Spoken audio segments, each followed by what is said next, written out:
Border 2 1971 ನಲ್ಲಿ India Pakistan ಯುದ್ಧದ true events ಮೇಲೆ ಮಾಡಿರುವಂತ ಫಿಲ್ಮ್.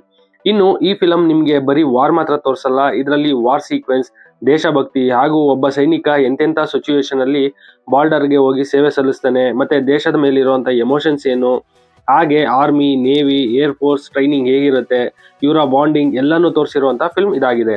ಇನ್ನು ಇದರಲ್ಲಿ ನನಗೆ ಏನ್ ಇಷ್ಟ ಆಯ್ತು, ಹಾಗೆ ಫಿಲಮ್ ಅಲ್ಲಿ ಏನ್ ಇಷ್ಟ ಆಗದೆ ಇದ್ದಿದ್ದು ಎಲ್ಲಾನು ಮಾತಾಡೋಣ. ಅದಕ್ಕೂ ಮುಂಚೆ ನನ್ನ ಚಾನಲ್ಗೆ ಸಬ್ಸ್ಕ್ರೈಬ್ ಆಗಿಲ್ಲ ಅಂದ್ರೆ ಸಬ್ಸ್ಕ್ರೈಬ್ ಆಗಿ, ಹಾಗೆ ಒಂದು ಲೈಕ್ ಕೊಡಿ.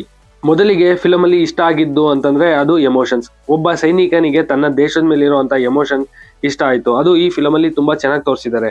ನಾವು ನಮ್ಮ ಮನೆಯಲ್ಲಿ ನೆಮ್ಮದಿಯಾಗಿದ್ದೀವಿ ಅಂತಂದ್ರೆ ಅದಕ್ಕೆ ನಮ್ಮ ಸೋಲ್ಜರ್ಸ್ ಎಷ್ಟು ಕಷ್ಟ ಪಡ್ತಿದ್ದಾರೆ ಅಂಡ್ ಅವ್ರು ಅದಕ್ಕೋಸ್ಕರ ಎಷ್ಟೊಂದು ಸ್ಯಾಕ್ರಿಫೈಸ್ ಮಾಡ್ತಿದ್ದಾರೆ, ಅದನ್ನೆಲ್ಲ ತೋರಿಸಿರುವಂತ ಫಿಲ್ಮ್ ಇದಾಗಿದೆ.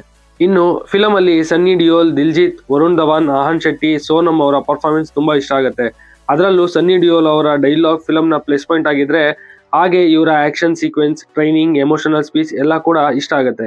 ಇದು ಫಿಲಮ್ ನ ಹೈಲೈಟ್ ಕೂಡ ಆಗಿತ್ತು. ಹಾಗೆ ವರುಣ್ ಧವನ್ ಅವರು ಆರ್ಮಿನ, ದಿಲ್ಜಿತ್ ಅವರು ಏರ್ ಫೋರ್ಸ್ ನ ಅಂಡ್ ಆಹನ್ ಶೆಟ್ಟಿ ಅವರು ನೇವಿನ ರೆಪ್ರೆಸೆಂಟ್ ಮಾಡುವಂತ ರೀತಿ ಅಂಡ್ ಇಂಟ್ರೊಡಕ್ಷನ್ ಚೆನ್ನಾಗಿತ್ತು.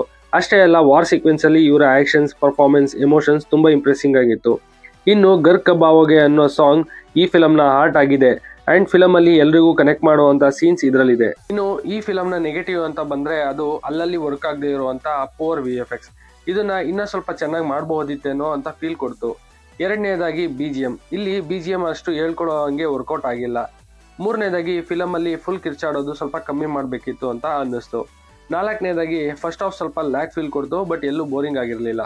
ಫೈನಲಿ ನನ್ನ ಕೇಳಿದ್ರೆ ಬಾರ್ಡರ್ ಒಂಥರ ಇರುತ್ತೆ ಅಂತ ಎಕ್ಸ್ಪೆಕ್ಟೇಷನ್ ಇಲ್ಲದೆ ಹೋದ್ರೆ ಇದು ನಿಮ್ಗೆ ಒಂದು ಒಳ್ಳೆ ಫಿಲ್ಮ್ ಆಗಿರುತ್ತೆ. ಇಫ್ ಇನ್ ಕೇಸ್ ನೀವು ಬಾರ್ಡರ್ ಒಂಥರನೇ ಇರುತ್ತೆ ಅಂತ ಎಕ್ಸ್ಪೆಕ್ಟೇಷನ್ ಇಟ್ಕೊಂಡು ಹೋದ್ರೆ ಇದು ನಿಮ್ಗೆ ಸ್ವಲ್ಪ ಡಿಸಪಾಯಿಂಟ್ ಆಗುತ್ತೆ. ಯಾಕೆ ಅಂತಂದ್ರೆ ಇದ್ರ ಸ್ಟೋರಿ ಡಿಫ್ರೆಂಟು, ಅದ್ರ ಸ್ಟೋರಿ ಡಿಫ್ರೆಂಟು.